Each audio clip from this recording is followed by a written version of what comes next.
Let's podcast alongside Joe Giglio. I'm Joe Ovias inside the Eford Studios, downtown Raleigh. Thanks to Empire Properties and thanks to Copiers Plus for sponsoring Ovias and Giglio. Check them out online, copiers-plus.com.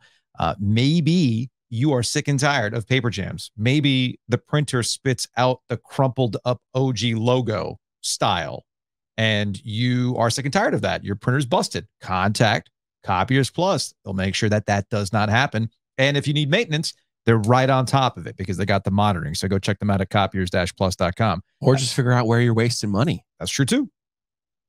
I brought up the crumpled up OG because you put up the sign. That looks good. Yeah, Steve, Stacy, Graphics House, they know what they're doing in Garner. All good things come from Garner. It's a slogan. It's new. Do we need to put that on a t-shirt? Is that a thing that we have to put on a t-shirt now? Yeah. All good things come from Garner. Bracket like it's real. All good things come from Garner. Good teams win, great teams cover. Put that on a t-shirt as well. Yep. We can go with that. We can definitely go with that. Big renaissance with Garner football this year, by the way. New coach making all the difference. Garner football's on the upswing. Enloe keeps winning football games too. Yeah, we have a perfect storm coming, don't we? I don't think Garner and Enloe play this year. No, but your alma mater. Yes, in October. And your oldest son's school are going to play. Yeah, Cardinal Gibbons is going to be at Enloe. My dad joked with me. Can you get the split jersey? Or I mean, I can ask the folks over at Gibbons if they've got something like that for me. Gibbons has got stacks on stacks, man. Wait, come on. The Catholic Church has money? What? Anyway, I think we're supposed to be out at Enloe next week. Love it. Because they've got a game against Broughton for homecoming. Oh, okay. So I feel right now things are cooking with showing up at Enloe. I'm not going to get a red light camera ticket again. What, on the way to Enloe? I know. I thought I knew where all of the red light cameras in Raleigh were. You got busted? Yep. Last year when we went to the Enloe, was it Millbrook? Yeah. That's right. Because one of your kids was in a situationship. Yeah. And we showed up to the game and he wouldn't even talk to her. He just said she's there. I don't want to talk to her. Long story is on that one. I don't think mom helped. No. I think just go talk to her. No, not going to do that. Anyway, so that's on the horizon. We'll see if we can actually get out to Enloe next week. Hopefully that can work. We might be doing the show on the football field. That would be amazing. Entirely possible. We get an Ethernet cord on the football field? Yeah, I mean, if we run it from the press box, I think there's an Ethernet cord from the press box that we can run. That would be long enough? We can borrow it from Adam over at Breeze Through. You saw how long that Ethernet cable was. That's a great point. That thing went from their business office all the way to the beer cave. That's a great point. So it's entirely possible we can make that happen. Let's make some premature evaluations happen. Some quick looks for what should be a jam-packed weekend in the ACC.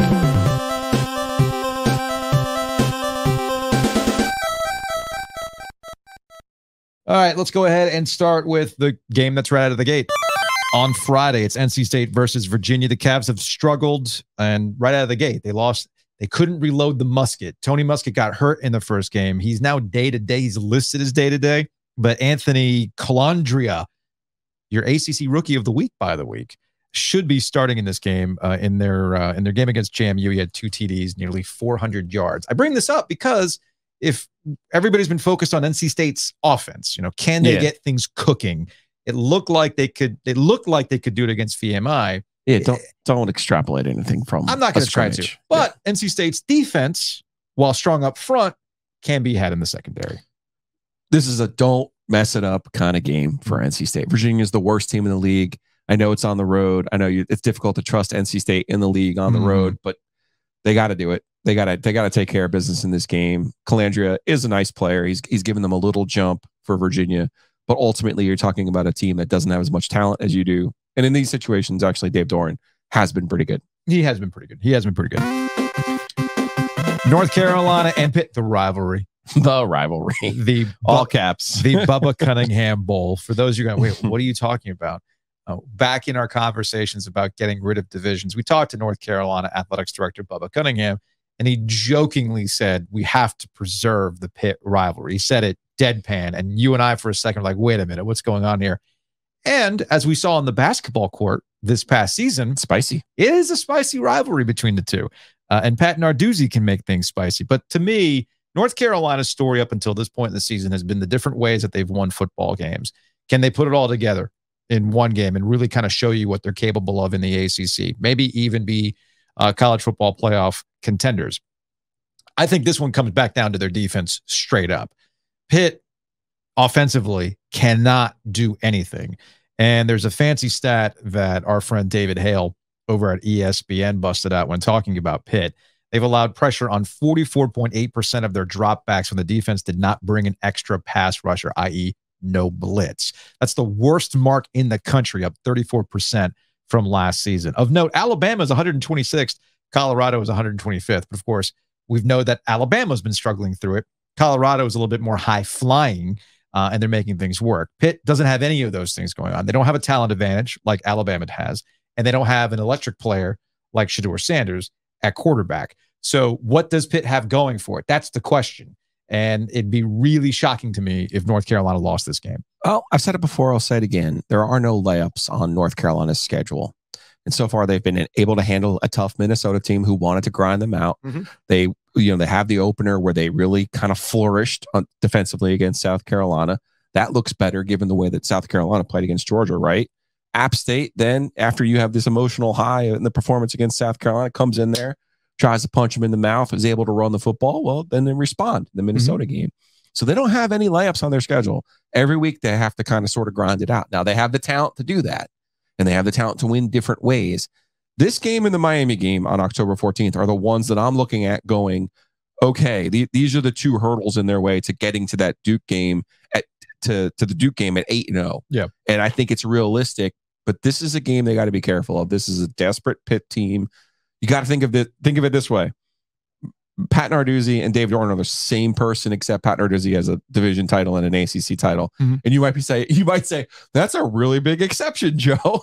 But the truth of the matter is the way that they want to play, win with defense, run the football, take advantage of the things that Carolina has traditionally struggled with. That's how Pitt wants to play this game.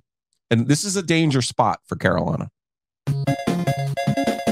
Speaking of taking care of business, I'm not going to spend too much time talking about Duke UConn. That's also a dangerous spot for Duke. Not going to spend too much time talking about Wake Forest, Georgia Tech. Although Georgia Tech's a weird team right now. Georgia Tech has a quarterback, I think. Yeah, they might. All right, so Duke UConn. You're a little worried about this one if you're Duke? Not worried, just in the sense that they're a 21.5-point favorite. I do not see them covering in this game. I know UConn's quarterback is hurt. Hey, but what does Mike Elko do at Duke? He covers. He does. But this one's on the road. And the next week you have they'll probably already know that ESPN's going to be there for game day. Yeah. So they're already looking ahead to Notre Dame next week. This is a tough spot because I think UConn has a good defensive line. I think they can run the football. I think they do play a power style of football that will shorten the game. Mm-hmm. And the thing about Duke is, and Riley Leonard's really good. Yeah. Please don't get me wrong. But like, you can't sit here and be like, well, let's call the play now where Riley breaks a 78-yard touchdown run. Like, that doesn't happen every game. It just happens, though. Right? It's not something you call up. You're right. I'm not disagreeing with you, but Riley Leonard has a knack for doing so when that. You don't get one of those, then all of a sudden you're going, well, where are we going to get these points from? And then you could press a little bit on the road. I'm not saying they're going to lose this game, but yeah. I would drive to Virginia. I would drive to Virginia and take those 21.5 points. Have you driven to Virginia this week already? Just once this week. Good for you. I'm proud of you. All right, the big one in the ACC, Florida State at Clemson. Florida State has not won in Death Valley since 2013. Clemson is 7-1 in their last 8 versus AP top 10 teams. I think they're 41 of 42 in their last games overall. You lose to South Carolina last year. You lose to South Carolina, right? So there's that. But I'm not buying it with Clemson. These stats that I just broke out, 7 in the last 7 of 1 in the last 8 versus AP top 10, etc. That's not this Clemson team. And it's not the Florida State team we've seen the last couple of years. It's a talent. There's a talent advantage in Tallahassee that is just not there in Clemson. At some point this year, Clemson will play a we're not dead yet game. Mm-hmm. They'll play a Butch from Pulp Fiction Pride game at some point this year. Let me tell you something. It's not this week. Not this week. And they got done dirty by the league because this is a noon kick. This game was at 7. You put the effing purple jerseys on. You run out there like you got your hair on fire. We got crew neck Dabo out there. And you tell everybody what's up. Yeah. You want to play this game at noon? Florida State coming off a little bit of a shit sandwich against Boston College. Yeah. Guess who's going to be fired up in this game? I think it's Florida State. I think they go in there. I think they win this game by 2 scores. The thing about Clemson is the priority of the conversations around the Tigers is in a really weird space. You know what the big news out of Clemson was this week? They got a walk-on kicker back to unretire. Yeah. I mean, I'm pretty sure. I mean, I'm guessing Dabo was joking, or maybe there's truth to it. Because again, I'm not there at Clemson every day. Shout out to Chapel Fowler. I'll get the updates from the state about what's going on with Clemson. But Dabo was like, yeah, he was on the beach somewhere. That's where we're at. He's in Paris. I thought he was in Paris. Yeah. Okay, he was hanging out at the Eiffel Tower. He was somewhere. That's where we are with Clemson. We're hype about a kicker unretiring to help you out. College kickers, man. College kickers. Yeah, the thing about Florida State, you called it last week with the Boston College game and the red bandana. And I think sometimes if you are going to be a title contender, you're going to have moments where you're pushed, and then it's going to be, how do you respond? Yeah, even and maybe they were looking ahead to Clemson too. That's an easy thing to happen. Yeah, they started slow, but keep in mind, they were up 2 scores. Then they have a fumble, scoop and score in their own end zone. Like basically the only way to let Boston College back into that game that's what happened, was to yak the thing up and give up a touchdown. Right. So even within the game, they had settled themselves. Again, the other team is trying as well. So you have to give them some credit. Well, look, complacency is something that coaches talk about all the time. And Boston College started the season poorly. Right. And if so you can't blame them State, for going up there and being like, if you're Florida State, you've already got this huge, you already got 1 win in Death Valley. Yep. So, well, not, well, like over the team from Death Valley. Over the team from Death Valley. You know what I'm saying? That, and you're looking ahead to Clemson. Yeah. Yes, you can take Boston College lightly. There's a little bit of complacency. It's actually something that Mac Brown talked about this week with the game against Pitt. And that what he's worried about, 3-0, and they've looked good in different facets of the game. They're worried about complacency. But I do feel there's a difference between, what Mac Brown's talking about in terms of complacency, because he's had these moments throughout. Mike Norvell was in rebuild mode for the last couple of years through the transfer portal to build to this moment. Now they've got to get over the hump. North Carolina's been in these situations before, all right, with expectations. And they've had to battle complacency. I hope by now the message gets through, man. Yeah, the message gets through with the squad. Yeah, styles make fights too, though. This is a big challenge for them. The last one, I guess they count in the ACC, especially with Sam Hartman as their quarterback. But we do have the potential game day setup with Notre Dame and Ohio State, right? So we can get that Notre Dame Duke. 2 teams who wish they were in the national conversation. They're on the fringe of it. They are. The winner will place themselves squarely in it. But I got bad news, and I hate it. And I really don't like myself for saying this. I think Michigan's going to win the national championship. They have the easiest path I've ever seen ever by a team ever in the history of ever. Yeah, but Harbaugh's back. I know. And go full Bill Simmons Ewing theory. They looked really good without Jim Harbaugh. I think strangely they might be galvanized. We can spend some more time. Honestly, Joe, they don't play for like 2 more months. I know what you're saying. It's like, I know what you're saying. I do think this is a conversation for next week, because I do feel that this weekend is a separation weekend for some teams in the college football playoff conversation, like Clemson, right? Clemson. Depending on how Duke goes. And beating Florida State, Clemson can find themselves on the fringes, but you're not going to find yourself on the fringe if you lose this weekend to Florida State. To your point about Ohio State and Notre Dame, I'm not going to call it a straight up elimination game, but you need this to catapult you into the conversation. Because we're a few weeks away from the college football playoff shows starting up. My favorite time of the year. Every time we talk about college football, it's brought to you by Wings Over Raleigh. Wings over Chapel Hill, Wings over Greenville. Shout out to Woj. He went to Wings Over Raleigh last night. Came back with some reviews on the wings. He's like, it had the right heat with the flavor and everything else. I'll be going to Wings Over tomorrow. I'll be going to Wings Over in Greenville on Saturday. Very exciting. Very exciting. Go to wingsover.com, order online. The one in Raleigh, there's parking. You know how hard it is to have free parking in Raleigh at NC State? So order online, go pick it up. Simple, easy peasy. Wings equals ballers. You equals baller. Baller equals wings. Go get them. Housekeeping. Couple things we want to highlight podcast-wise. We got New Law of the Wolf featuring former defensive coordinator Mike Archer. He's always a great conversation. Absolutely love hanging out with Mike. He was here in the studio talking with you. You and I were hanging out with him a little bit, and he always gives me the Miami skinny. Speaking of like offensive lines, guys getting protected, that was one thing that Pitt doesn't have. Miami has that. Yeah. And we were talking about that with Mike Archer this week. So go check out Law of the Wolf.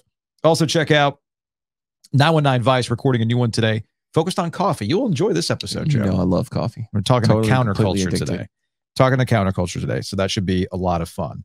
And big thanks to Mosquito Authority for sponsoring Ovia's and Giglio. Go check them out, bugsbite.com. Pest Authority, Mosquito Authority can take care of those critters. Mosquito Authority has been treating me all summer. Absolutely happy with it. I know, Joe, they've helped put down moisture barriers. I actually probably need to give them a call because I saw an ant rolling around in the house. They can take care of that as they try to find moisture. I need you to go to the website because there's all kinds of coupons there that are going to save you money. And I know, oh man, I don't want a contract. Well, guess what? Hayes doesn't believe in contracts. So go to bugsbite.com, get those coupons, get the coverage that you need, spend what you want. But don't worry about any of those bugs or pests because that's what Mosquito Authority, Pest Authority is there for. It's Thursday. That Brownlow lady is hanging out with us, Lauren Brownlow. Young Gun is the podcast. Congrats, Origin this week. Origin Sports. Yeah, that was awesome. That was great. Yeah, that was really fun to watch. Oh, sort of. I mean, I still am watching my face, and I'm like, why? I promise y'all, it's really not intentional. I don't know why. No, Lauren, that's the sell. Okay. People want to see your facial I'm like, reactions. oh, why do I do this? Well, why did Andy Dalton go out there for a short yardage situation? Hey, he's really caught up on this thing, man. Well, I mean, I will say, are you bothered by it too? Slightly. Really? There are other things that happened in that game that bothered me way more. I think I was more bothered by it on the play, like at the closer to the end zone when it was like short yardage and they brought him in, because I'm like, I don't know, another option could have been that you throw a touchdown. just spitballing, like you could have tried that one. I would probably rather have my rookie quarterback in that situation have the ball in his hands. Yeah, I think there's two things that have come through on this conversation. I think there are people who want to focus on Bryce Young and whether or not he's a bust, because that's the easy conversation to have. Of course it is. It's lazy. But then there's a more difficult conversation that I know Giglio has been trying to pinpoint in that this $1 billion coaching staff, I would like to see where the ROI after 2 weeks is on the coaching staff. You might not have the personnel, as you jokingly tweeted out. These are flex spots. I wasn't joking. Or bench spots. What would you do with those guys in a fantasy league? Just be honest, people. And I'm not talking about this year because obviously they're going to be awful. Sure. But if you know you have limitations at that position, then you might as well try to scheme your way out of this. And so far we've seen vanilla. So my only counter to that is I don't know how you scheme wide receivers open that can't, you know what I mean? Like at a certain point, it just becomes a physical talent issue. Yeah. And they've gone up against, at least, I mean, the Saints defense is good now, apparently. So that's good. That's great. That's awesome. Yeah. Now they're good on defense. That's swell. Brooke Pryor, our friend, wrote about this in the NFL. Like basically it's the same premise that I've been advancing during this season. All the teams do the same thing. Yeah. So the only way to bust a play is to have a player who can bust a play. Exactly. And they don't have one.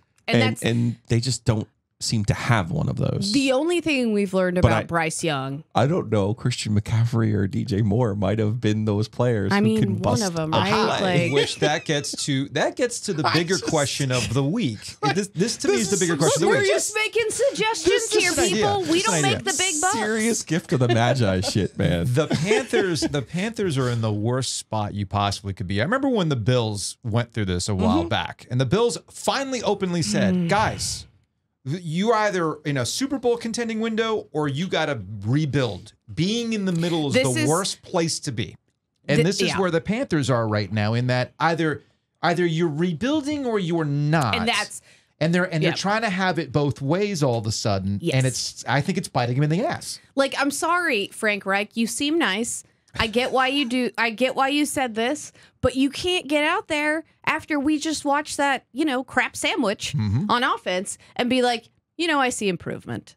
We all have eyeballs that don't lie to us either. It's big got man energy there. Right. We and got better. He's like, I know it. He goes, I know it didn't look like it. No, I Frank. need that sounder. I have that on my phone. I need that sounder. What do I always say about coaches who know they're not going to be good? You can't act like it's coming around the corner. Yeah. Because then fans get more mad because they're like, don't lie to us. We're not stupid. I don't mind the positivity, though, in this particular instance of 2 games. And I just think we've talked about with the Panthers and where they are and the opportunity that they have. It doesn't exactly match up, right? Like you are rebuilding, but you're also rebuilding at a time when the rest of your division is really very pedestrian. Yeah. And average, and you have a chance. And now you're 0-2 against And it. I'll just ask again, we can continue to ask the question, like, what is the Panthers' identity going to be? Because under Steve Wilkes, we understood what it was. We are going to play defense. We are going to run the football. We are going to shorten the game. And it's like, now I'm looking at the Panthers and I'm going, well, they have a kicker. They have a kicker. Yeah. They have a kicker. They have a great punter, obviously one of the better ones in the league. They don't have great return or coverage units, but that's a whole other thing that I won't go on a rant on. I don't want to blame them for all of the chances that they took. That includes, to me, like a LaVisca Chenault. That includes a Terrace Marshall. That includes a Jonathan Mingo. Like, I like Mingo. I feel like they had the right ideas. Yeah. Sometimes you just don't grab the right guys. And you know me, I always get stuck on J.C. Horn. I'm not trying to like blame Matt Rule. I mean, he deserves a lot of blame for a lot of this. Yeah. But like when you have those premium picks, the one thing we knew Marty Herney could do better than he does not miss on those, as well as just about anybody in the NFL. When he had a crack at that thing in the top 12 or wherever Kuechly ended up, like Burns, like 16, like that's an unbelievable pick. Like he was really, really good at that. And now you're going, Derek Brown, okay, he's good, but he's not. He doesn't jump off the page to me.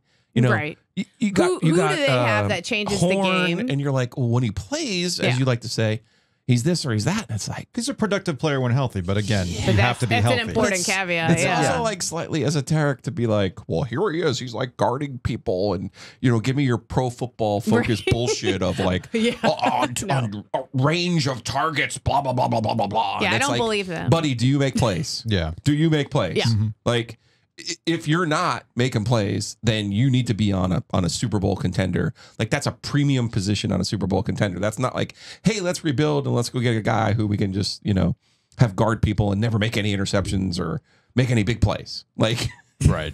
Come on. Well, and that's honestly been like the biggest complaint with their defense in recent years, right? Because they've gotten a lot better. I mean, we've seen it, but like they got a turnover on Monday night, but it doesn't matter what they do anymore, and that's what's sad. Like they could play awesome unless they score. I mean, do you really think the Panthers are scoring more than once in most games? Does it look like it? How? Talk about spoiled, by the way, Kuechly.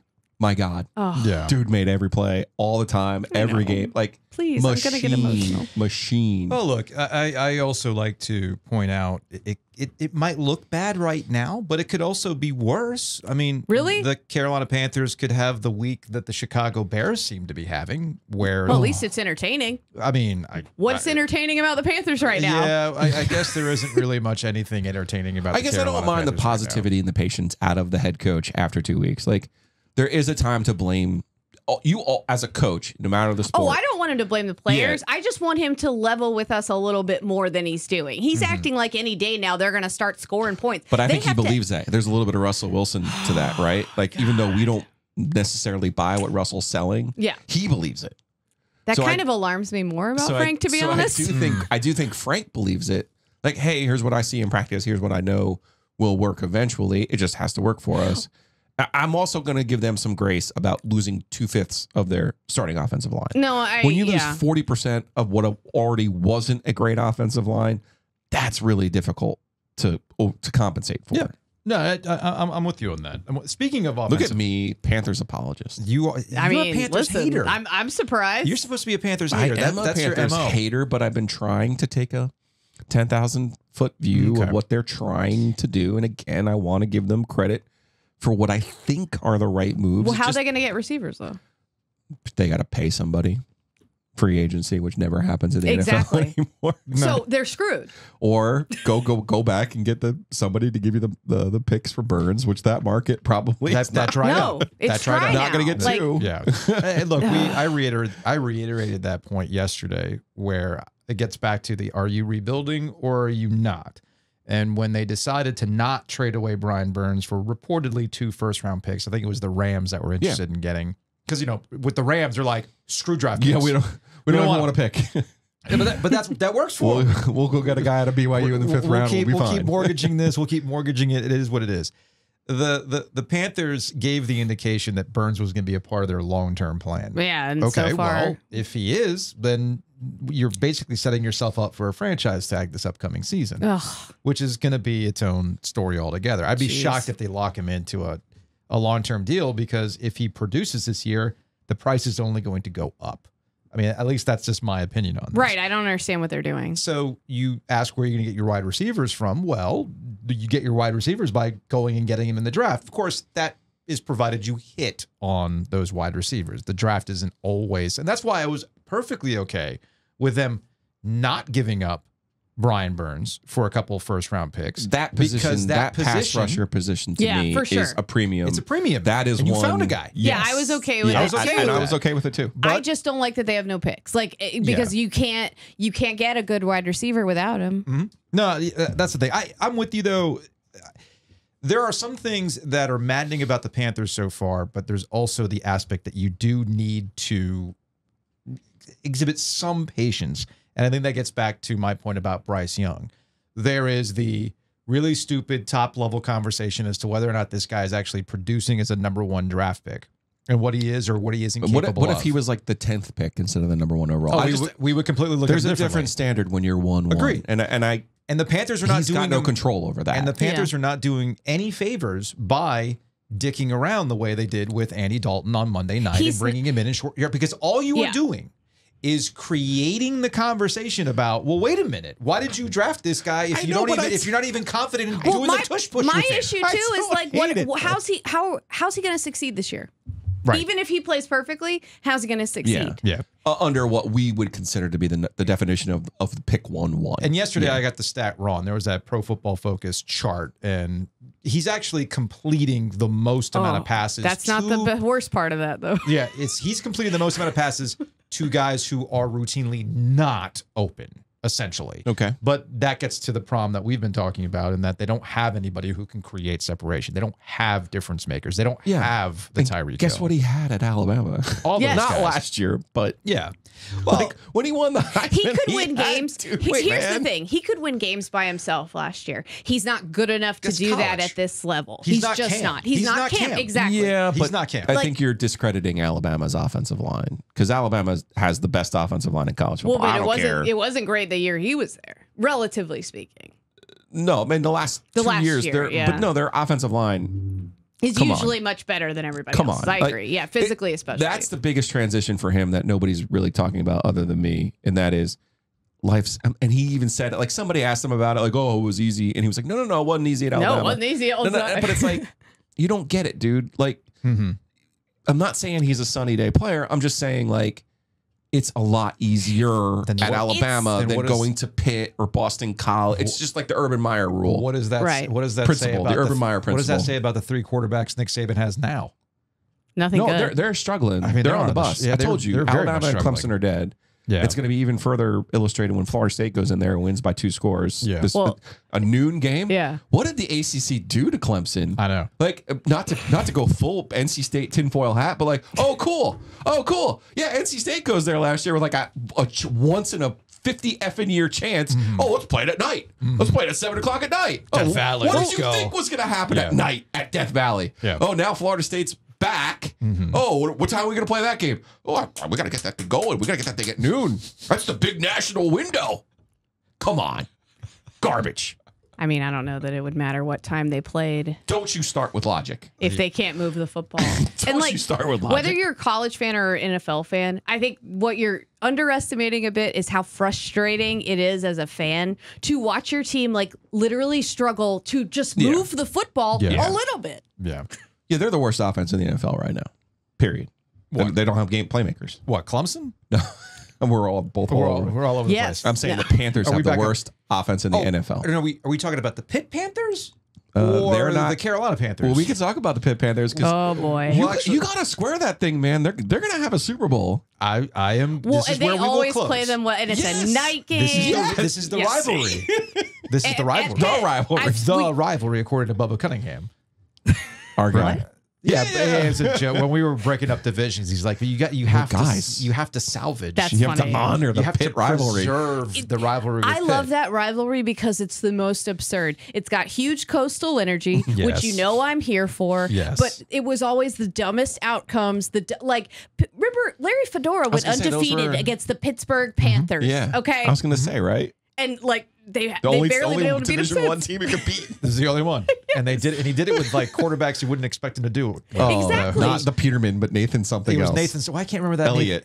Elliott. Was it Nathan Yes, Elliott? Nathan I think so. Elliott. Mhm. Okay, That was all right. Carolina's They're Bless his heart. they're He tried Daniel so Evans. hard. Pretty He much. was their Daniel That Evans. was their that was their Daniel Evans. But Yeah. here's the thing about Pitt. To me, this is about Carolina's defense taking advantage of an offensive line that cannot protect Phil Jerkovich, and Phil Jerkovich is a player who is just he's going through it right now to the point where other teams are calling him out. Him out. Oh no. So I think it was West Virginia when they just had the backyard brawl. Mhm. Yeah. And pretty much they just I forgot which player it was, but they were essentially like, yeah, man. He didn't can't throw. He didn't have it.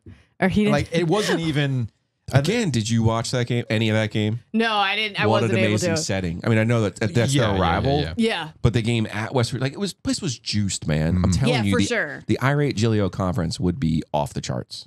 All right, Lauren, we will see you next Thursday. Yes. But we will have another Young Gun podcast on Monday. You guys are recording Monday. I guess it'll come out later that day. Mhm. And you can catch it on Origin Sports. On Tuesday now. On Tuesdays, where that's available on Samsung TVs, Roku, and a couple of other streaming Fubo, boxes. I know is Fubo one TV. of them. So it's all over the place.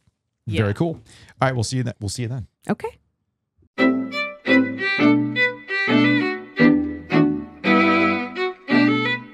Hit that sprightly. I finally figured it out. You know what that reminds me of? As I was putting that together, thong song. That's what it is. You hear the strings. Got dumps in the truck. Guys like, what? Let me do it again. Sprightly. Hell yeah. Sprungly. It'll get you. Be sprightly. Spring on over to Breeze Through. Yes, they have gas. That's very important right now, but they have all of your tailgating needs as well, especially the location across from PNC Arena, Carter Finley Stadium. There's also a location just outside Chapel Hill as you're on your way out to Keenan, and Breeze Through can take care of that. They got the beer, they got the snacks, and coffee. Breeze Through's stepping up their game, man. I saw the deal that they got with NC State now. Mm-hmm. They got a deal coming this hockey season with the Canes, Very too. excited about that. Very Put them excited on the about that. map. That's what Who we put do. them on the map? That's what we do. The OG put them on the map. Damn. OG puts you Come on the map. That's what it's all about. Also, we put the steak and cheese on the map Mm. at Butcher's Market. Go check them out. Locations across the triangle. And, of course, the location in Wilmington. You know what's better than the charred jalapeno and garlic chicken breast the night of?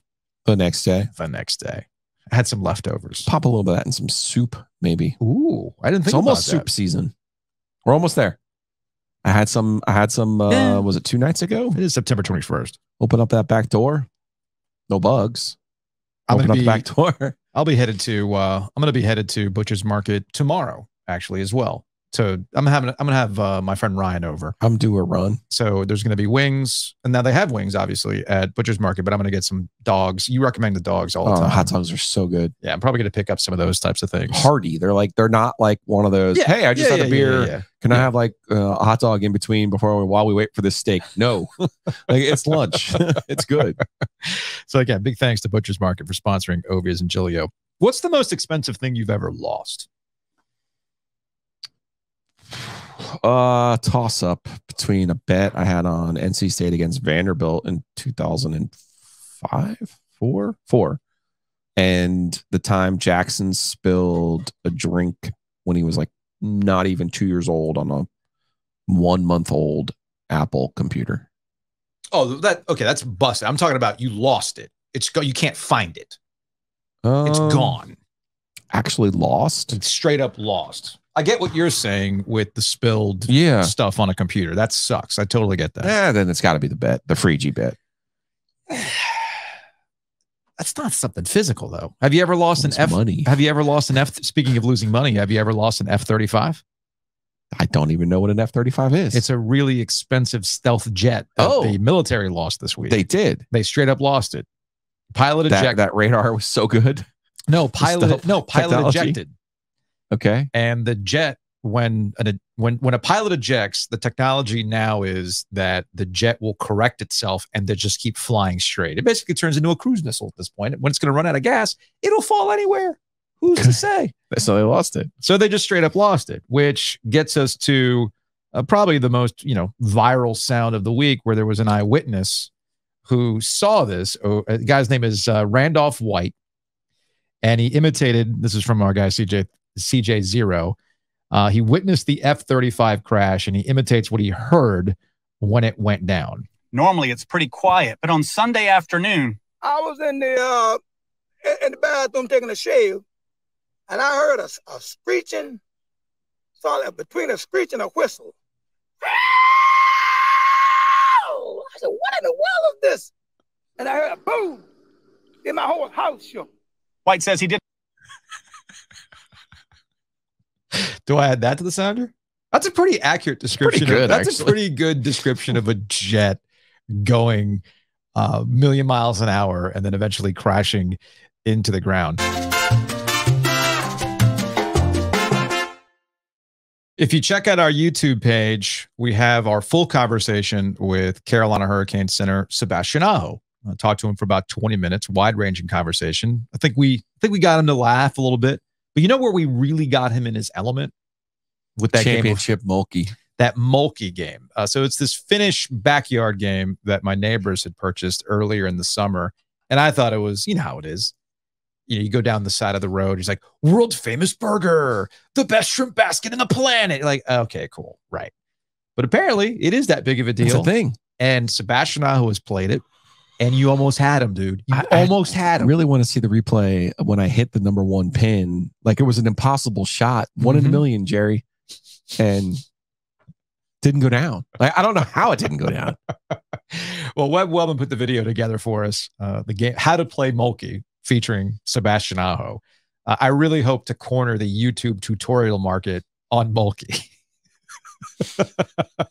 Can't wait to see the views just pour in as people are like, hey, you know what I want to see? I want to see Molkky take over. I want to see Molkky take over the tailgate. Yeah. I don't want to see testicle toss. I don't want to see cornhole. Hey, you want to bring out the sauce kit? Do your thing. I want to see Molkky this season for Carolina Hurricanes tailgates. Oh, the thing where there's 3 bars and you throw the balls. Testicle toss. I actually, is it called ladder ball? Is that what it's technically called? Yes. I've always called it testicle toss. I'm not good at that. So the Canes are on the ice. Training camp has officially opened up. We got the training camp roster out there. The Canes posted, y'all aren't ready for what's in store. Are we sure? Because the first image we see on the video is a traffic cone from PNC Arena. Is that Tony D'Angelo? Quite familiar. Oh, you're making jokes. I thought you meant like a stadium series joke of traffic cones. Is that what that is? It could be interpreted any number of ways. Got you. Is that the bane of our existence once we get to the fair? Is it the bane of our existence once we get to, as you said, the stadium series? Isn't it? But a lot of people were making the same Tony D'Angelo jokes. Like, look, he made the promo Why video. Are you down on it? Hey, you got this thing. Everybody's hype. You're doing the photos, videos, and everything else. What like some rights free music right there. I wonder if that's not iMovie. That's certainly not iMovie. That is definitely not iMovie. A couple of notes about the Carolina Hurricanes as we get ready for the start of the season. This is from Elliot Friedman. He does the 32 Thoughts column. And he had 2 blurbs on the Carolina Hurricanes. The first one is that Carolina did give some permission for teams to talk to unrestricted free agent to be Brett Pesce during the offseason, but that has evaporated. The Hurricanes are in it to win it, and they're better with Pesce around. We'll see if the contract gap can be bridged along the way. There's been some quotes that I've seen floating around too, where Pesce's saying the right things. He wants to be here, but of course, money talks, and we'll see how that comes around as the season progresses, or really how the season ends. We'll see how that goes. But this does tie into the window of the summer. If they were going to make a move, it would have happened already. And it looks like they're doubling down with the group that they have, with adding some pieces where they feel they have the needs, and they're counting on being healthy, and running it back is the move, as we talked about with Tom Dundon earlier this year. Yeah, just this is big Justin Falk energy for Pesci. Yeah. Well, that's okay. That's fine. That's fine. The other note that is interesting, and what's going to be an ongoing conversation around the Carolina Hurricanes, is that they don't have an AHL affiliate, an official AHL affiliate. They had the Charlotte Checkers for a while. There was the dispute there. They broke off. They went with the Chicago Wolves. There was a dispute there, although with the Chicago Wolves, they run more independent. They actually want to go out and win Calder Cups. And there was a story earlier this year, earlier in the summer, where there was a butting of heads in philosophy. The Canes wanted the Wolves to develop their players. They wanted Peter Kochetkov to be in net. They wanted to go in another direction because they wanted to win hockey games.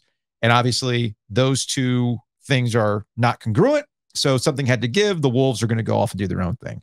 So there's this blurb. The NHL and AHL are trying to sort out Carolina's affiliate issue. Following a divorce with the Chicago Wolves, the Hurricanes are sprinkling prospects around the hockey world. It's not a sustainable situation going forward, according to Bill Daly, the deputy commissioner of the NHL. Obviously, it's going to be the reality this year, and Carolina's going to have to deal with it, but it's not a status quo we can allow to continue. In August, Carolina offered to purchase or add a 33rd franchise. The AHL's executive committee met a couple of times to consider it and recommended the Hurricanes be allowed to address the full board of governors in October. That way, every team will understand everything there is to know. There are some adamantly against the idea of an NHL-AHL imbalance. Also, the AHL's two most recent ads, Henderson in Las Vegas and Coachella Valley in Seattle, had an expansion fee of above $10 million. Will Carolina be willing to go there? Who are we talking about? Tom Dundon? What's $10 million to Tom Dundon for an expansion fee? This isn't MLS. This isn't David Tepper overpaying to get an MLS team fast-tracked and completely screwing the market for future expansion fees. $10 million for Tom Dundon to control his own AHL team, to develop the players that the way they want to do it. This is an easy decision. It just kind of depends on whether or not the NHL is going to allow it. Also, it got me thinking, who's done this before, right? And now, obviously, Toronto, the situation that they have is different, right? Yeah, Toronto is the hockey capital of the world, okay? But Toronto Maple Leafs have the Toronto Marlies, who play in Toronto. And so I started thinking about, well, where do they play? Because I'm not going to sit here and lie to you. I know a little bit about the Marlies based on David Ayers. And, he was the Zamboni driver basically at both facilities, right? Hey, Paul Maurice did a rehab stint coaching the Marlies. So the Marlies play at something called Coca-Cola Coliseum, which is really just, I'm going to read to you from their website, the history of Coca-Cola Coliseum. And you tell me what this sounds like to you, right? This is a building in the 60s and 70s that rock bands that rose to stardom played what they called the Coliseum area, such as The Doors, The Who, and Jimi Hendrix. It's okay. So now in 2005, the Maple Leafs had moved their team from St. John's back to Toronto. And this also hosts the Royal Agricultural Winter Fair. What does that sound like? Sounds like the State Fair. The Toronto International Boat Show. Are you? I can't make this shit up now. Are you advocating for the return of the IceCaps at Dorton Arena? That was the other blurb that he had. So the capacity of Coca-Cola Coliseum, 7,779. This according to the Googles. The capacity of JS Dorton Arena, 7,610. The other blurb that Friedman had put out there was that the Canes now own the rights to the IceCaps markings and everything. And now we have seen that in last year in some merchandise. But if they own that, then you're already ahead of the game there. Yeah. Now all of a sudden, could minor league hockey in Raleigh work while they have major league hockey? I'm gonna give you a little secret. All right. That you're allowed to give away now as well. Minor league teams, what they pay for is to run the facility, to sell the tickets and make money off of the tickets. Minor league teams don't pay the salaries of the players. The franchise does. The major league franchise does. Yeah. So if you're the Canes and you're Tom Dundon and you're sitting here going, you've been dicking around with Charlotte, you've been dicking around with Chicago, you're not happy with either one of them, why wouldn't you run your own shop right across the street? Very similar setup as you see in Toronto. Yeah. The other thing about minor leagues is you're not sitting here going, I have to sell 7,000 season tickets in order to make this thing work. Mm-hmm. No, you need people in the building to buy beer, to buy concessions, and parking. That's how you make money. Oh, and by the way, to sell merchandise, which, by the way, you could do across the street, which they did last year at PNC Arena. This is low-key kind of brilliant by Tom Dundon. Mm-hmm. I'm not going to lie to you. Look, it's not a new idea. I want to stress that. Toronto does this. He's the same man who brought back the whale. Exactly. And is making money off the whale. And you might say, Joe, he can sell those things without starting his own minor league franchise. Fair enough. Yeah. We don't know the financials of what they also pay. You don't know what they're paying in terms of like travel and bringing guys up and back. They're also obviously not in a situation right now where they have like, 4 or 5 guys like they've had in years past that are ready to come in and play. And you want them to be ready and be near you. And, when people had said, well, why did they go to Chicago? It was because of the airport, guys. Yeah. That's why they went to Chicago. Yeah. Because it's like, well, but you want to be able to drive to Charlotte. No, they don't even drive to Charlotte. They fly. Yeah. So to me, if the NHL allows them, this is not about $10 million. He'll make the money back easily. This is about whether or not they're going to let him do this. Because remember, our guy's a little bit of a disruptor. He is. Couple things, though. You're bringing up Dorton Arena. It'd be too expensive to retrofit Dorton Arena. Retrofit for what? It's not a facility that can actually properly house hockey on a night in, night out basis. I mean, not to lean in. Have you been to the Scope? Have you been to Norfolk? Are they still playing in Norfolk? Well, I mean, I just did a podcast about the IceCaps not that long ago, and it's not even climate controlled. So that led to a whole list of issues. Right. Have you been to the bathroom in the bottom of Dorton Arena lately? I have. Yeah, the Cobras cleaned up that those locker rooms down there back in the day. No, I'm talking about fan on bathrooms. The concourse. Sure. It's not even on the concourse. You got to go downstairs. Now, I always hit that bathroom when it's time for NC State Media Fair Day because I got to, empty the tank before I fill it up, if you catch my drift. The point is, Dorton Arena is in no condition to house minor league hockey in the modern era. It's just not. Now, does Tom Dundon, all right, $10 million, no problem. The money that they're going to have to develop. Heck, he might put him over the Wake Performance Center if he wanted to. There's not enough room because that's the other issue that you're running into. And this is where Hockey Dad comes into play. The issue right now that this area has is they don't have enough sheets of ice to accommodate all the people who want to play hockey, Canes included, who now take up ice time at Wake Competition Center, or I'm sorry, Invisalign Arena is what they call it now, right? So I'll be headed there later this evening for kid practice. And it's just a constant churn of people coming in and out. And it's not just hockey teams, youth hockey teams, adult league teams, all that kind of stuff. There's also ice skating, like actual figure skating. Yeah, but you're going to prioritize But again, people pay for that ice time. Sure. So if they're going to make this happen, it wouldn't be at Wake Competition Center. If anything, they would just kind of relinquish Wake Competition Center and open up another facility. There's enough space around Wake Competition Center, by the way, where they can build another barn if they wanted to.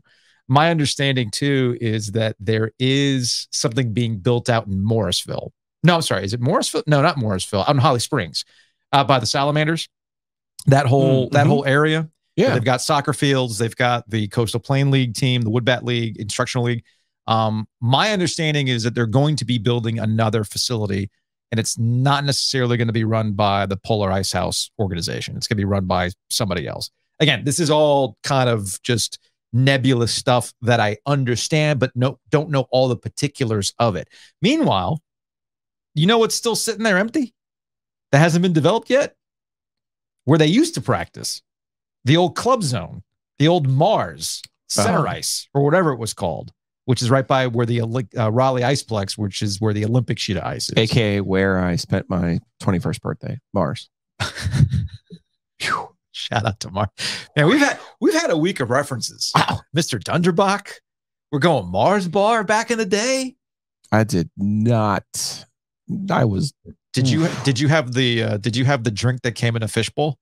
I had way too many of everything. Okay, fair enough. Fair enough. That sounds like a good 21st birthday party. No. So in principle, I agree with you. There's nothing stopping Tom Dundon, the disruptor, to go out there and buy his own 33rd AHL team. NHL is what's going to stop him. But what I'm saying is he wants to do this, and he's got the money, and he'll try to make it happen. Usually, Tom Dundon will push enough that he's kind of getting his way. Look at the Stadium Series, right? Yeah. The question then becomes, where do you put them? I agree with you that you might as well just put it here in North Carolina and help grow the game. The Checkers already exist. Whatever. Do you put them in Greensboro and use Greensboro Coliseum? Because it's not like Greensboro Coliseum is being used a bunch. Bring out the black curtain again, right? Kick it like old school times. Or do you try to build something in what's already being developed around the arena and carry with Wade Competition Center? But to your idea of Dorton Arena, I'm totally with you that there are similarities between where the Marlies play and where this minor league team can play. But unfortunately, Dorton Arena is just in no way, shape, or form in the state to house a modern AHL affiliate with what amenities are needed for the modern NHL AHL. It's great to go watch a band during the fair. I don't think the AHL is like, dude, I'm telling you. Right? But also, if they're still playing in Norfolk, they can play at Dorton Arena. That's all I'm going to say to you. But you also the scope is such a dump. But the one thing that was such a big deal to get Wake Competition Center is that the Canes used to have some of the worst practice facilities in the league. So you don't want to keep that up. That's all I'm saying. Right. That's all I'm saying. What was it? I think that center ice was considered like the coldest locker rooms. There was no insulation. It's his dime, man. He's going to do what he wants with it. That's fair. Anyway, I like where your head's at when it comes to this, though. I do like where your head's at with this.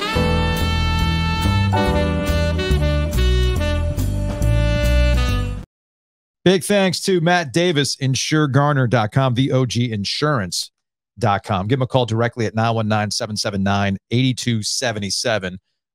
Real people, State Farm in the house. I got quality Matt Davis time coming up. I got the Garner Chiropractic Open. Okay. It's a big annual event here in Garner. Mm-hmm. So there's a little raffle action tonight. This is over at Lonnie Pool.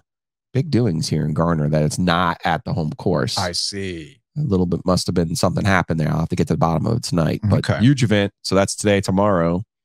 Then Matt will be playing in the OG Golf Classic with us. But you should be like our friend Troy, who went out and saved and money. Said, man, hey, I saved almost 40%. All you had to do was go to the oginsurance.com. That's number one. Or give him a shout because he does have a great billboard. It says, hey, what if you want to talk to a real person? Well, do what Troy did. 919-779-8277. Save yourself some money in insurance. Get some financial advice while you're there too. Always a big help to us. Also, big thanks to Homefield. Check them out. HomeFieldApparel.com. You put the coupon up there, but you took the t-shirts down. I know. We're gonna have to. The t-shirts will be part of the raffle for the OG Golf Classic. Got it. That'll be cool. But you can buy your own. Go to HomeFieldApparel.com. Use the promo code OG23 to save 15% off your first order, and then you start getting coupons like that. And you're gonna want to stock up. Hoodie season's right around the corner. We're here. It's you got kids. I know they're wearing hoodies in school all the time because apparently they keep it super cold in school. It's true, man. They do. It's true. I always wonder why my kid's walking out of class in a hoodie and it's 95 degrees outside at the beginning of school. Well, because they keep it like a meat locker in there. Regardless, go check out HomeFieldApparel.com. Let's get out of here with some Hey Joe questions. Brought to you by Oakwood Pizza Box. Check them out online, oakwoodpizzabox.com. It's Thursday. They're open. Thursday. I know my days. Yes. I know my days. Lunch, Saturday lunch, Very Sunday lunch. So big thanks to Anthony for hosting OG Pizza Night earlier this week. Everybody had a great time. Now let's go to the YouTube comment sections again. I've been enjoying going to the comment sections on YouTube. There's some good stuff. This is in relation to our video that we put out, conversation we had about second guessing Frank Reich and whether or not the Carolina Panthers hiring the older guy was the right move with Bryce Young, especially when you look across the league that they're younger, a little bit more innovative than Frank Reich at 62. From Mingo, Reich ain't it. Panthers absolutely need a young offensive guru coach a la McVay, Shanahan, McDaniels. by making Bryce Young a drop back passer of 10-yard slants and outs. What the actual F? Success will be Bryce Young not being destroyed physically and or mentally by season's end. I'm kind of in agreement with that. No wonder the Panthers have been a cluster. Pathetic. From Kalir. It's going to be a long season for you guys with no talent and a bad offensive line. Reich isn't going to attack downfield. He will continue to abandon the running game. Not what he said in the press conference this week. Going to get that run game going. He's brought all of his Indy habits to Carolina. We've been getting a consistent response from Indy people saying, buddy, as they know, buddy, let me tell you what we saw. This from CJ Trent. Now we have $1 billion coaching staff, no draft picks, and these coaches are garbage. Love the YouTube comment sections. All right, let's go to another recent video about the NFL draft mistakes biting Carolina in the ass. From Brian, best Panthers takes anywhere, coming from a charlatan. The guys at FNZ were all waving pom-poms and have become apologists for everything Panthers. Hey, ease up on my buddies at WFNZ, man. They are dealing with a completely different dynamic than what we are dealing with. And I respect what they have to say out there. From Weber Pack, do you think the Panthers can throw a screen pass to the running back? Also, can we get wings over field? Yes. Is that a thing we can do? I don't know if we can do it, but yes. Okay, we'll try. Also, Eric pointing out that I can't read charts properly. I referenced it earlier. The corner of the chart is Bryce Young has the lowest separation and the highest completion percentage. Again, I'm terrible with charts, so apologies for that. And we'll get out of here on this one retweet to our interview with Sebastian Aho. Okay. From Kakalak Dev. Did he, meaning Giglio, ask this Finnish player who's been playing in North Carolina for 7 years, is there such good a thing as Finnish food? What the fuck? So much disrespect. I mean, come the fuck on.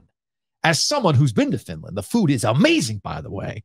Hashtag let's go Canes. Wait, I meant, is there good Finnish food here? Yes. Also, in general, yeah, I mean, I would think, like he said, salmon soup. Okay. Like, also, all cuisines across the world are different. We're flavoring to taste too, or a little bit. But certain cuisines are known, like, are famous for not being good. No, for being good. Well, for being good. Like, there's a reason you can get Mexican food everywhere. There's a reason you can get Italian food everywhere. There's a reason you can get Chinese food everywhere. I'm sorry. Where is the Finnish restaurant that's world renowned? My bad. You know, it's the most overrated cuisine. Overrated? Most overrated cuisine. Well, you and I don't always agree on such things. So what? French. Oh, totally overrated. You can call it all you want, brasserie, whatever. You making me a steak with fries? Cool. Appreciate that. Yeah. You're gonna. I have to put an order in for the souffle 30 minutes ahead of time. I don't eat a lot of French food, so for it to that's what collapse. you're saying here, yeah. It's like usually it's viewed as hot cuisine. Right. It's to borrow with an phrase, AU. Yes, hot cuisine. To borrow a phrase from Peter Griffin, Family Guy. If French food insists upon itself, it just insists upon itself. That's going to wrap it up for today's edition. It's going to wrap it up for the week. Enjoy all your football. We'll see you Monday.